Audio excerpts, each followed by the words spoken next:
Welcome to Baddie, a monthly podcast by For the Breast of Us, the first breast cancer community for all women of color, where we share real-life experiences, information, and education to help you live your best life after a breast cancer diagnosis.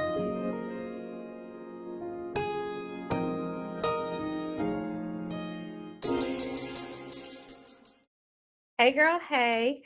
This is Tisha. I am a breast cancer survivor, and I want to welcome you to another episode of Baddie to Baddie, brought to you by For the Breast of Us, a community for all women of color that have been impacted by breast cancer. I am also not only a breast cancer survivor, but I am also a Baddie volunteer. And today, on this episode, we are going to talk about the importance of self breast exams and early detection. So today I have the pleasure of having with me Dr. Harriet Richard, who is going to be having a fabulous conversation with me today on this topic. So everyone, please give a welcome to Dr. Harriet. Hi, Dr. Richard. How are you today? Oh, I'm fine, Dr. Harriet, Dr. Richard Harriet. All of that's fine. I'm just great, thank you. And how are you? I am doing well. Thank you so very much for asking. And before we get started, won't you tell our listeners a little bit about yourself? Oh, okay. I am a 3-time breast cancer survivor. I am a psychologist.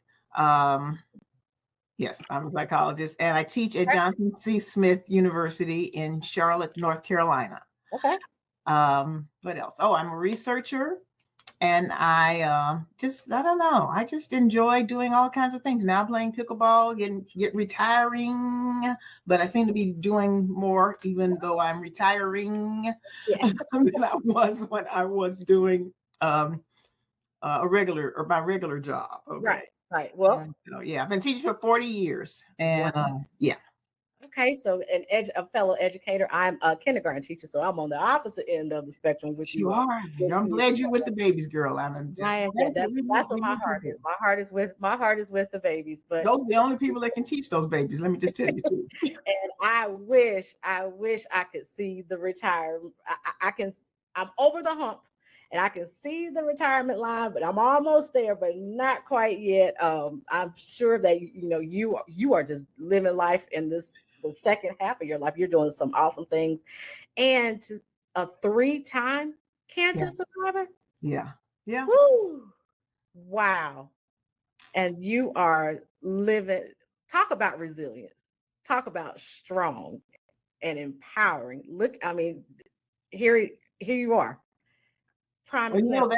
That's exactly why I started doing the research, because I never asked why me. I just felt like, Jesus and Job saying, have you considered my servant? And I wasn't all, but have you considered my servant? You picked on the best one? Yes. So what can I say? It's just the way things happen.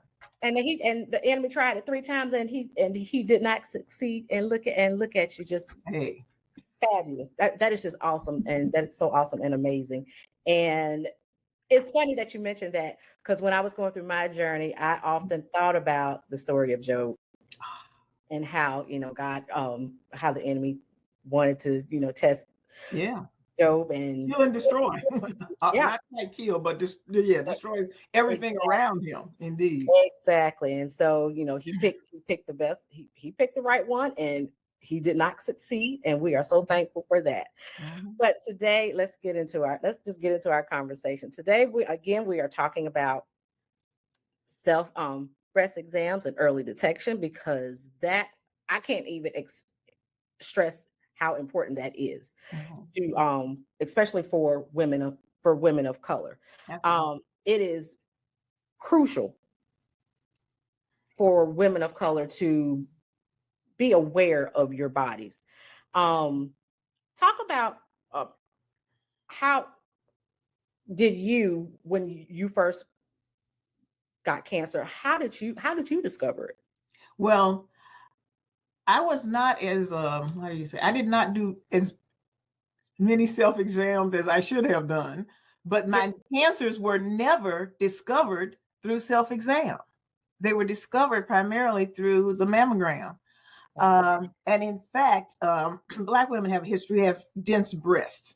And Mm-hmm. so each year they would check and check. Yeah. And then sometimes I had to go back in and they check again Mm-hmm. just to make sure. And in fact, I talked to a lady today in my research group, and she was saying that she had been checked since 1988, and the cancer was discovered. And then they were looking at really one breast, but it was discovered in another breast in 2003. Mm-hmm. That was the first time. So yeah, so mine was discovered. It was that endoductal kind of, Mm-hmm. and it was, and so I had a lumpectomy. Yeah. And then that was in, excuse me, August of '09, and then they discovered same breast. The first Mm-hmm. one was estrogen positive. The second one was triple negative, Mm-hmm. and that also came through the mammogram. It was exactly 3 years later. Yeah. And Wow. then in 2021, that was my third. So I had one lumpectomy and two mastectomies. Okay. But Wow. so I definitely encourage people to do the self-exam, because there are many, many women who have found that lump themselves, Mm-hmm. but also encourage women to get the mammogram as well. Even though Absolutely. they smash it like a little pancake, but Yeah. or a big And pancake. I always say, I would rather endure that couple of minutes of pain Oh yeah. than to, be diagnosed with with cancer at a later stage, Age. because women, the sad reality is women of color, we get diagnosed and we die at a higher percentage Yeah. Yeah. than our counterparts. And Yeah. so we often get diagnosed at a later stage too. Mhm. And I'm also guilty of, I was not consistent with doing self Mhm. breast exams each month. Mhm. I didn't find my lump as I actually found mine doing Zumba. Really? Yes, I was exercising one afternoon and I was doing a Zumba move and Mhm. my arm brushed up against my left breast and it was on the side of my breast and I felt it. And I got the feeling on the right side, didn't feel anything, but I could Mhm. clearly feel it on the left. Yes. And I went to the bathroom and I bent down and you Mhm. can see how one breast was noticeably larger than the other. Mhm. And so called my mom, and at first we thought it was just a cyst because in my family, the women are Mhm. prone to have cysts. It was common. So I'm just thankful that I listened to my body and I went immediately within the next couple of days when it got it checked out. Had the mammogram. I was 36 when I was diagnosed. So of course, the age limit for mammograms is 40. So Yes. because Mhm. my primary doctor did an exam and he felt something, he put the order in and got the ball rolling. Yes. So it is so important that you do those breast exams each month. Um, don't skip out on it Exactly. and Exactly. know your body. Mhm. Mhm. Know know your body. Be aware of your body. And that's something that I know growing up, for me growing up, that was something that we never talked about. No. Not in the African American community. You don't talk about your No, you don't talk about that. You don't talk about menopause. Your mother's gonna tell you none, that. none of We that. tell folks now, but yeah. Right. So talk to the listeners about how important that is to have those conversations. It really is. It's Mhm. important to so that you know what's going on Yeah. in your body, so Mhm. that you can sense and know that there's a difference. Just like you said, you were just doing, you did that move, and you're like, wait a minute. That's exactly what I did, Dr. Rich. That's exactly what I'm like. Wait a minute. Wait a minute. Something don't feel right. Yeah, yeah, because we do not, we don't get it as frequently, but we do die from it more frequently. because we catch it at that later stage. And even the second time, well, this last time I had it, they thought I didn't. And I went in and they said they read the exams and whatever. And then there was this thing where the person reading it said, "Oh yeah, you've got breast cancer." And then I told my daughter, I said, she said, did he see it with his eye? He couldn't wait for a test until the biopsy comes back. The biopsy came back and they said that it wasn't, and they apologized for bringing us in. But then when I went to my surgeon, he looked and she said, "Well, what they say it is, it doesn't look like that's what it is." And so she said, "I hate to have you do this, but I've got to have you go through these tests because it's not." And she did, and it was. And so you never know. And so you need to always check and make sure. And when they tell you, wait just a minute, before you leave, we looks like we need to look at something else, or we need to go on and do it. And your heart sinks. I've had that time when it sunk and there wasn't anything. Anxiety level is at an all-time high. Yes. But you'd rather know. You'd rather know than walk out and not know. Exactly. You'd rather know, and then that way you can take action. You can take action versus not knowing, and then it gets worse. And then when you finally decide, okay, let me figure out. Well, let me find out what's going on. And it may be too late. Yeah. So exactly. I'm like you. Tell me now. And like I said, the anxiety level may be at a 10, because I know for me, when it's mammogram time, I always take the entire day off. Oh, okay.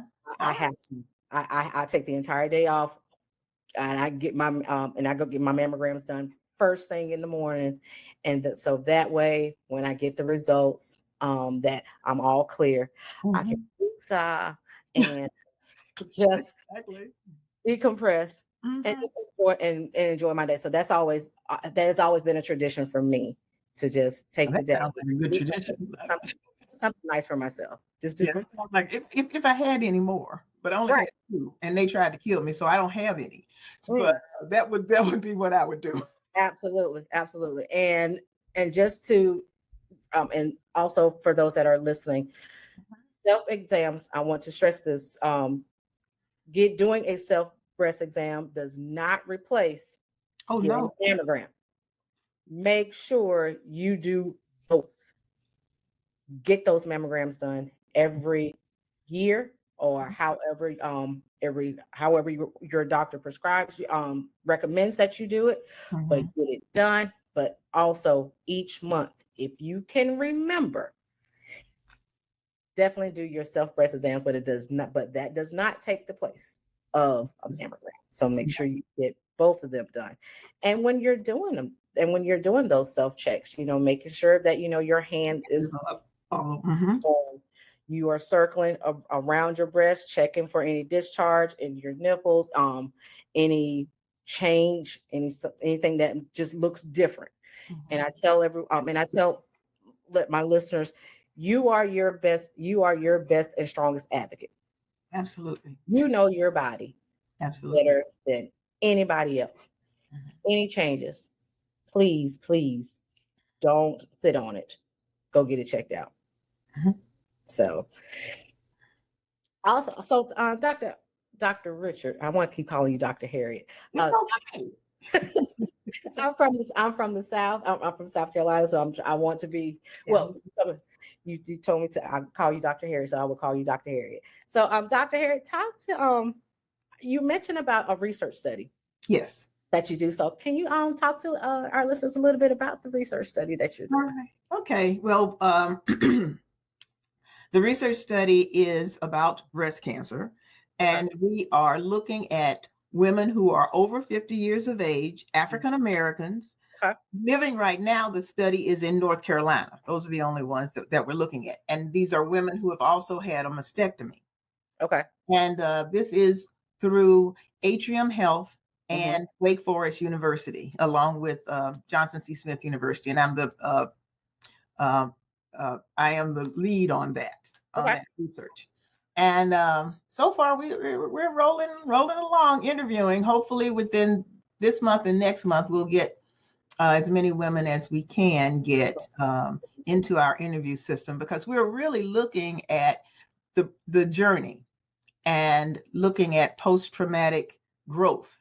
What happens at the end of this ordeal? Okay.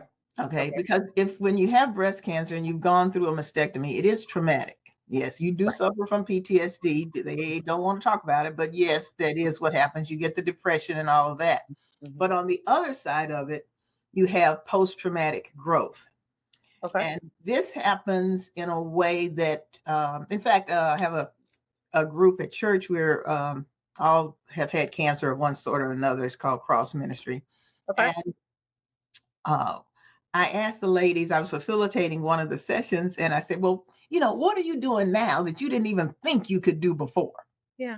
Before all of this happened, before your cancer diagnosis and before all the things that you went through. Uh-huh. And I think we could have gone on for a longer time than we had to, kind of cut the time, because we Right. limited events. We usually do them for 1 hour. Mm-hmm. But everybody had a lot of stuff that they didn't think they could, that they had no idea they would have done. Yeah. That they were doing now. Yeah. And so I just want women to kind of look at that. And I also had a blog for a couple of years, and it's still up. Okay. And it talks about body image and healing and breast cancer. Yes. I think it's important to, like we said, we don't talk about stuff before. We talk about stuff now. Some of our friends, we talk about intimate things. We talk a little bit about intimate things, not a lot, but some. But right. And we also talk about humor, because you lose your hair. I lost all my hair then.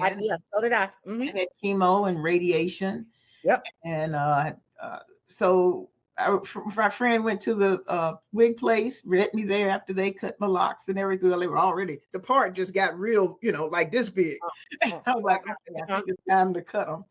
And we went in there, and I think she helped more people than she helped me. Mm-hmm. But I only wore that wig maybe one time, and the rest of the time I just kind of went bald. But yours sounds just like I did.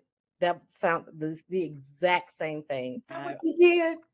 When I lost all of my hair, I had a wig, and I wore it one time, and I looked at myself in the mirror, and I just cried, because it felt heavy, I felt hot, and it just wasn't me.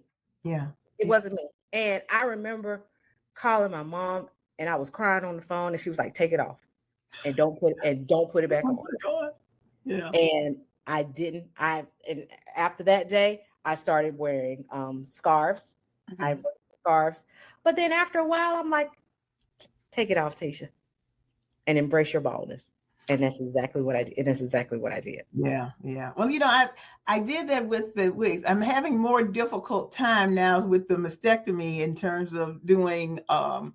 Sometimes I'll go flat, or Yeah. And other times, you put the prosthesis in and go on, but that's just, I'm probably gonna get to the stage where I'm just decide to be a flatty. But there's all kinds of groups out there, fierce and flat, and then a flatties, this and that. Oh my, just that can help you and help you design or buy whatever you need to buy, so that you feel like you look more natural, even though that natural is without prosthesis. Mm-hmm. And so that's it's a whole new way of living. A whole new way. It really is. It is a whole new way of living. It's many that have gone that have them. I had a lumpectomy, but for those that have had a mastectomy or a double mastectomy, it is, for all of us, it is a new normal. Yeah. And you mentioned as you were talking about those that had mastectomies, when you had a mastectomy, going through some form of PTSD. Yeah. I can honestly say that, I went through, even though I didn't have a mastectomy, I had a lumpectomy. I went through, and and I'm currently getting, I have a therapist, but I go through some form of that as well, because what we went through was very traumatic. Yes. It was life-changing. Mm-hmm. And our bodies are not the same. We look Yeah. different now. And I look at old pictures before or pre-cancer, and I look at my body now, and just seeing where, because I also had 8 lymph nodes removed. So Yeah. because my cancer was aggressive and it was spreading. So Mhm. I look at, pictures before and pictures now, and I look at myself, and it's like, I'm learning to embrace Mhm. the new me. This is my new normal. Mhm. Um, but I, again, like you said, just embrace it and love who you are. Yeah, exactly. Exactly. And with the lymph node removal, because I have lymphedema, Oh, which is the other kind of thing, which is why I saw a lady yesterday. She's like, "That's that hen." I'm like, "No, it's not a needle, honey. It couldn't have been because I." yeah, So I have a compression sleeve on, yeah, uh-huh. and that started. The lymphedema started 6 years after I had breast cancer. Wow. And I told my doctor, I told the surgeon, I was like, I said, I think, I said it was either sunburn or mosquito. She said, you can't get it from that. I was like, okay. But now I found that it's anything that really can interrupt that skin, if it's a burn or if it's a Mhm, mosquito or if it's a mhm. cut, and you just have to Yeah, be, super, super duper careful yes, about what yeah. kind that happens. And it is something that could happen at any time. Hmm. And I do my little lymphatic massages, although Okay. there's not enough what is it, certified lymphedema therapists Hmm. around, Hmm. because they tend to not. I want to say this. They tend to focus more on the people who are really much larger. And if you're Yeah. at stage 1 or 2, Hmm. it's taken me. In fact, I don't think I have an appointment on the 20th, and I had that 2 months ago. That was the earliest appointment I could get. Wow. And Wow. it was mainly because this other part had started swelling. Now, I don't Hmm. know what triggered it. It Yeah. any number of things. They say even stress or inflammation or anything. But Yeah. so we have things that we deal with, but we go on. Yeah. We keep it You know, moving. yeah, we We go on. You handle it. You do what you need to do, Mhm. and you keep moving. This morning, like I said, the interview anyway, this lady talked with me, and she said that she said she was wondering about her scar and how it looked and that kind of thing, and she was kind of hiding it from her husband. And she said, but after a while, he came and said, I've seen it. It's okay. Yeah. You Yeah. know, he Yeah. didn't really. And she said, well, she didn't. She thought he would take it differently, Yeah. but she said she lost her breast, not her mind. I was like, okay, that's true. That's true. That is true. That is true. But again, that goes again, it's what we were talking about, how, we need to embrace our new bodies. And it's hard because we're so used to our bodies looking one way. And Mhm. then when it goes through something traumatic and we get through on the other side, but it looks different now. And we do get subconscious. I know I still have some self image Mhm. issues. Mhm. Um, because again, my body doesn't look the same. Yeah, yeah. We're And then, all changing in yeah, we're many all different ways. And my husband and I just celebrated in December our 50th wedding anniversary. And I had my blessings. Congratulations. thank Bless. you. And I had my 73rd birthday the other day. So I'm like, okay, what as long as I keep on Wait, going, I'm 73 where? yeah, I lived every one of those years. Because Dr. Harry, you are not. I don't know why you are on here telling that tale that you are 73 years old, knowing good and well you are not. And I don't. Beautiful. well, thank you. I appreciate that. But yeah, it's some days are better than others, but hey, every day is a good day. Every day is a good day. Every day is a good day. Talk to our listeners a little bit about we as an African American community, we never talk about, well, conversations now are coming up, but in the past, talking about our family history. Well, you see, mine is a different one. Okay. And maybe that says something about my attitude. I'm adopted. And so I'd have no idea. So, Wow. when you got to form you fill out about all your family history, everything, I Yeah. go adopt it. It's a quick fix for me. It's a But quick, yeah. yeah. But interestingly enough, some time ago, I decided I would try and find my biological mother, and I did Okay. kind of trace her, and she was deceased. But it was through an adoption agency in Arkansas. It's a voluntary thing. So you had to go through a lot of other kinds of Yeah. things. Yeah. So I don't know what she had or what she died of or anything like that in terms of Mhm. her family. Okay. So that was the other reason for just kind of, I don't know, let me check, let me make sure that things are progressing. But when you and they didn't check for me with the BRCA gene because I think they said that I was too old. They said I was too old. Anyway, they said it would have shown up earlier. Mm-hmm. And my daughters were asking me about that. So, I mean, the younger people coming along Mm-hmm. know more about, well, mom, did you have, you got cancer, but, did they check for this? Did they check to see if there was a genetic link? Right. And I told them, well, they said I was too old, but I need to go back through my records and make sure Mm-hmm. that they didn't, because they were running so many tests Right. that might have been one. So It there are ways that people should follow through and Right. know their family history. That is critical. is You very know. So like I said, I'm kind of flippant about, how I checked it off, but that's just the facts of it, because I don't know. right. Right. Yeah. And what would be your advice for someone that is in your that has been diagnosed, but same like you was adopted? Was adopted. Yeah. I don't, my thing about adoptions is, it's a different time now. Back then, Mm-hmm. families didn't kind of share that information or know. And I didn't find out Everything needed to be much, safe. much Whatever later. happens in the family stays. Nobody needs to know any. Nobody Yeah. outside needs to know our family business. But now, usually people are a bit more open about it, which is a very good thing, because Absolutely. you can find out some things about your family Yeah. history and that kind of thing, because especially with breast cancer and other kinds of cancers. Yes. So, Absolutely. be on the lookout. Mm-hmm. And so I think the knowledge is important. Yes. And it is really for those who, your parents are there, and you all talk. It's important to talk about the kinds of things you've gone through and that you're going through, whether it's cancer or menopause or whatever. Whatever it is, have those conversations. Yes, absolutely. Have those conversations. Cannot stress that enough, to have those conversations in Mhm. your families, to find, like you said, to find out if who does someone in your family have this, so that you will know, okay, well, I know that grandma had This and that. Yes, right.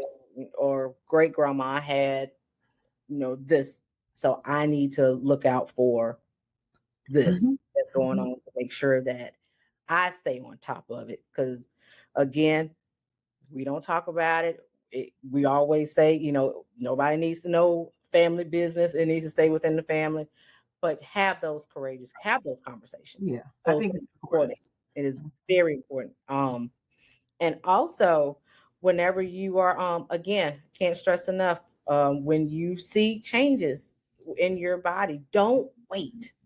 Yeah. We like to, we as women of color, we take care of everybody but, But ourselves. but ourselves. Everybody but ourselves. And when something do go wrong with us, we like to self-medicate. No, No. I I can't stress it enough. Go get it checked out. Yeah. Exactly. Exactly. Take care of you.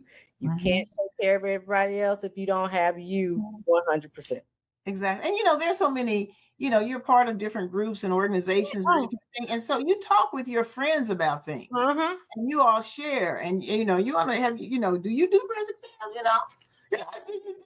There's things that you need to take care of. Yeah. And we really tend to also be more accountable sometimes to our sister friends Yes. than we are to our family. So yes, Absolutely. share. They will encourage you, because even when I was going through really, yeah, PTSD and being depressed and everything. I have a friend who's a psychologist, and since I am a psychologist, I was like, well, I think I can help. She's like, you know what? If you need to talk to somebody, you need to go talk to somebody. If you need to get some medication to help you, you need to do that. you need to make sure you take care of you. Absolutely. Tell listeners a little bit about how important that is. It is crucial because you're going through something that you have not gone through before. And and you know when you don't feel good or right. Yeah. And many of us put on a happy face. Yes. And we go on out there and act like everything's okay, but inside we are hurting. Yeah. Or we are sad and can't get through it by ourselves. Yeah. And so you need to find someone, their organizations, there's psychologists, I remember the Association of Black Psychologists. There are people that you can talk with that will help you. And you won't just go to just one time and then you're done. You really do need to sit down, talk, and listen so that you can get back on track. Absolutely. So that you can understand, because otherwise we know there's that strong, powerful Black woman. I don't need no help. Yep. Yeah, you do. Yeah, I can do it by myself. You can't do anything by yourself. I cannot. I need help. Yes, and I'm so thankful for my therapist that I've been with her now for a number of years, and I told her, "You ain't going nowhere. You try to leave me if you want to. No, I will. No, ma'am." Yeah, I think, and sometimes people think that to go and talk with the psychologist dismisses your faith, but it does not. Mm-hmm. God gave us a lot of tools, and you've got to be able to use those tools and talk to those people who have that competence. So it's absolutely. And I also have a podcast that I do called Tisha's Tea Room, the place where conversations conquer cancer. And so I've had mental health professionals to and just share, some tips on, or, give advice and share tips on, what you can do when that anxiety comes up, and how you can, self-regulate and de-escalate and get that, the anxiety down. And one of the things that I do, other than, I'm talking to a therapist, but I journal. Oh, yes. And I'm a music lover. I'm an old school music lover. So music was also and still is therapy for me. Mm-hmm. Good distraction and laughter, because you mentioned earlier about just good old just laughing. Yeah. I find a funny movie or a funny comedy, a show or something, anything that would make me laugh. Mm-hmm. Mm-hmm. And you would be surprised at how many people who go through cancer. Mm-hmm. That is the escape. Yeah, it is. That is the escape. It is the escape. All right, you don't need no wine, no drink, nothing. Like, go on and laugh. Laugh. Have a good time. That's it. Go see some movies. Go Netflix and everything. Go watch something funny. You can people make a list. Make a list of the things I love that. Make a list of things that make you laugh. Make a list of of movies that you want to see. Absolutely. Mm-hmm. I know for me, when I was going through my treatments, I fell back in love with In the Heat of the Night. I know it's not a comedy, but that was I know. So my best friends got me a DVD set. As to this day, I still watch it. I watch them just as if I've never seen them before, because I still watch the Columbo, the Matlock. Yeah, okay, yeah. You are right there with. Okay, yes, you are a woman after my own heart. I am. I just thought about when I was going through treatment, that it was critical that I did take one of my best friends, Lynetta Chisholm, with me to the doctor. Mm-hmm. So that the doctor could tell me everything that was going on, all that. But I knew I wouldn't be able to take it all in. So she took notes with me. And she also went with me. She went with me my first treatment. And I said, okay, I'm okay. We laughed and talked the whole time. And I thought it would be like an hour, but it was like 4 hours. Anyway, and we laughed and talked that time. And I said, that's okay. You don't have to. She said, oh, no, I'm going with you every time. And she did. And we laughed and talked throughout the chemo. Which sounds really ridiculous, but that's what happened. It's a good distraction. It's terrifying. I know for me, when I my very first treatment, I was terrified when I saw the nurse coming with the first dosage that, as she was putting it in my port. I was literally, tears were just streaming down my face, and my mom was sitting beside me, and she was like, "It's gonna be okay," but I was terrified. And to have somebody there, you definitely don't want to do it alone. No, you don't. You really don't. Because I calculated. I said, well, okay, they got to put this in, so it's going to be about an hour. That's what I figured. Yeah, it was not, because they got to do something in between and all that other stuff. All of that. So that 1 hour turned into a couple. All right, I'll just relax and let you do it and put my little feet up and be okay. And we had a good time. But that I do. You do need to take some with you so they can take notes. But then when you go for treatment, it's overwhelming. It's overwhelming, and you may not think, like you said, and you've got all this information coming at you. And I know for me, thank God my mom was there, because it was going in one ear right after the other, because I wasn't understanding anything that was being said, because my mind was, oh my God, I got breast cancer. Yeah. And so, having somebody there, like you said, to take notes, to ask the questions that you may not think of at that moment. Exactly. So, and also having somebody there for support. And I like how, your girlfriend was there for you, and y'all just laughed. I mean, and that's what you need. You need some, get that support system. And that's one thing that I talk to my listeners too about on my podcast. It's important to definitely have a support system. You don't have to go through this by yourself. There's so many. And support systems. Oh, go on. Sorry. Go ahead. No, I was gonna say, in support systems, sometimes people, now, you have to pick and choose in terms of the groups, because I've gone to some groups and it's just been so, I don't know, I would say depressing, but I won't say that. It's been different than I thought it should be. Okay.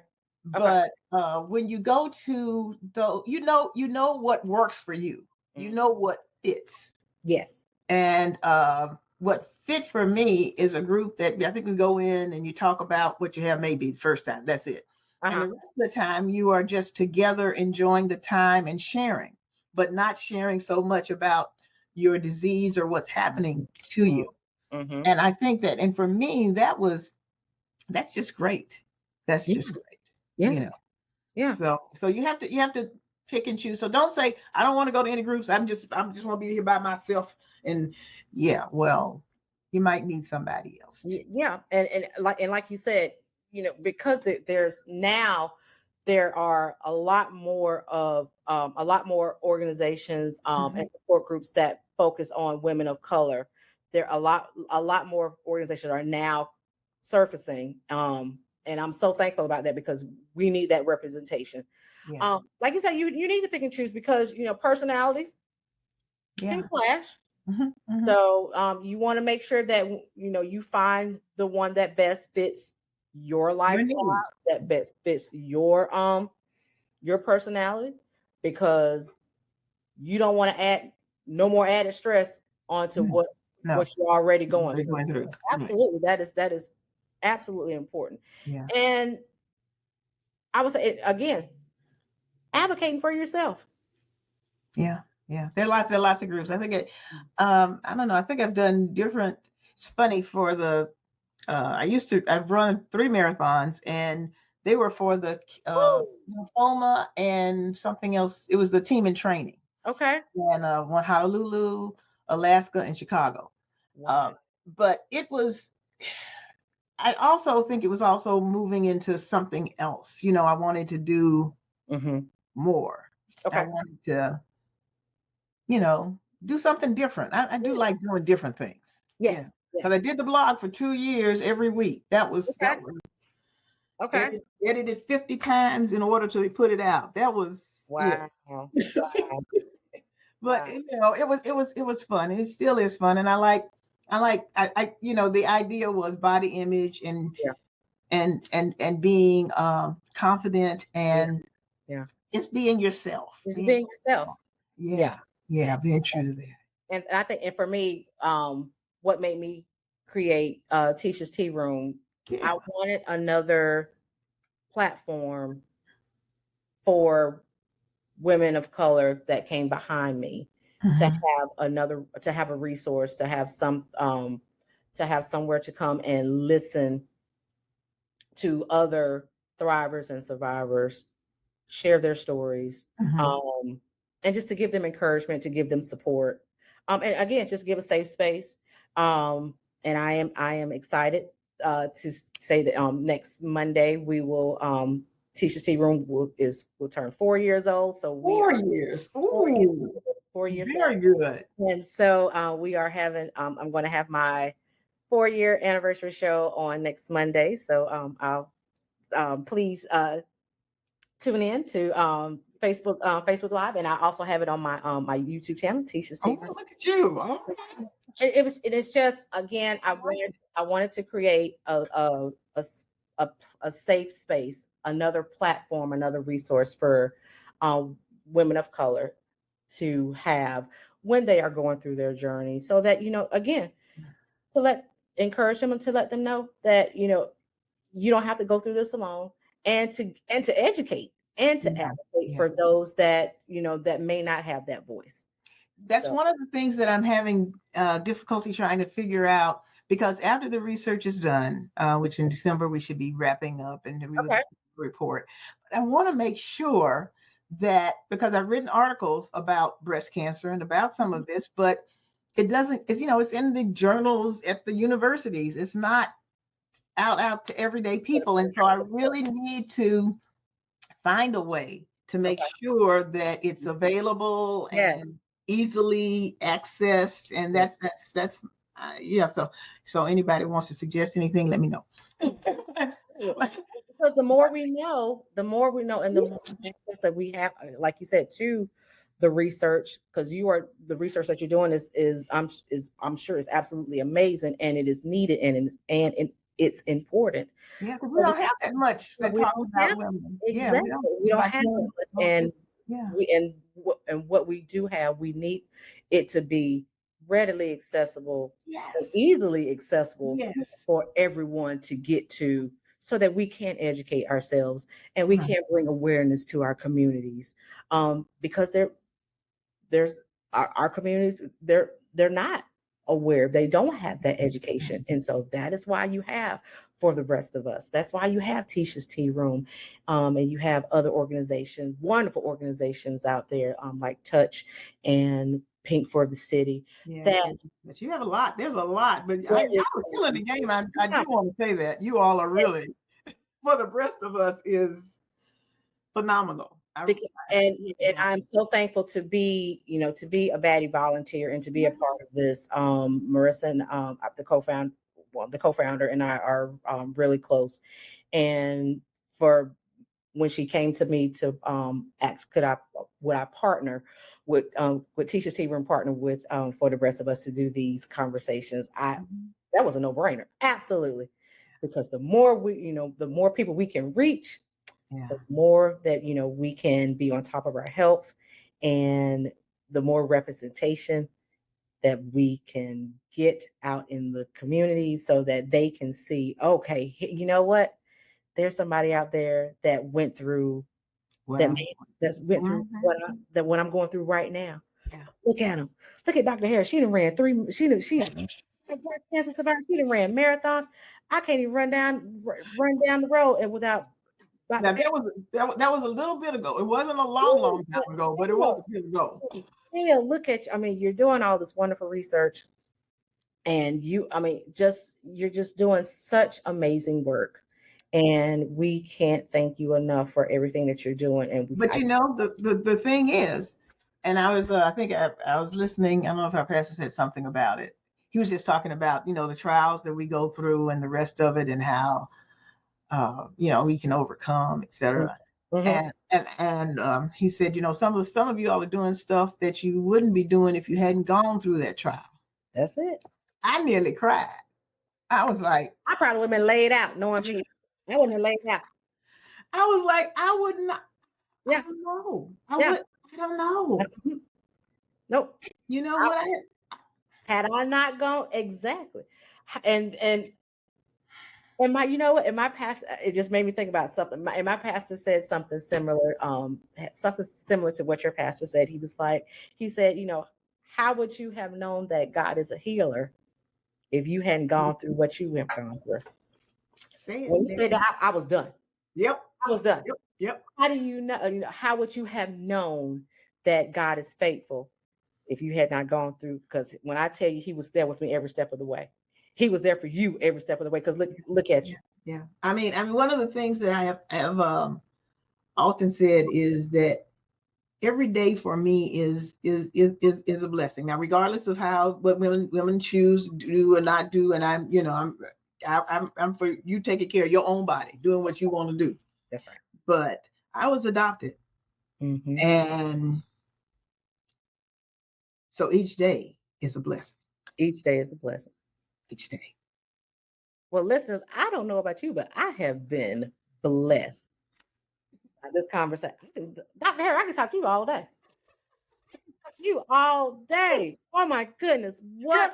I'm gonna be stopping by the tea room. I'm gonna be in the chat. I'm gonna be typing. I am. You are coming to the tea room. Oh, I listen. Get ready. You coming to the tea room? Absolutely, you are coming. Listeners, I hope you have been blessed by this wonderful conversation. Like I have been blessed by this conversation. Dr. Harry, how can others connect with you?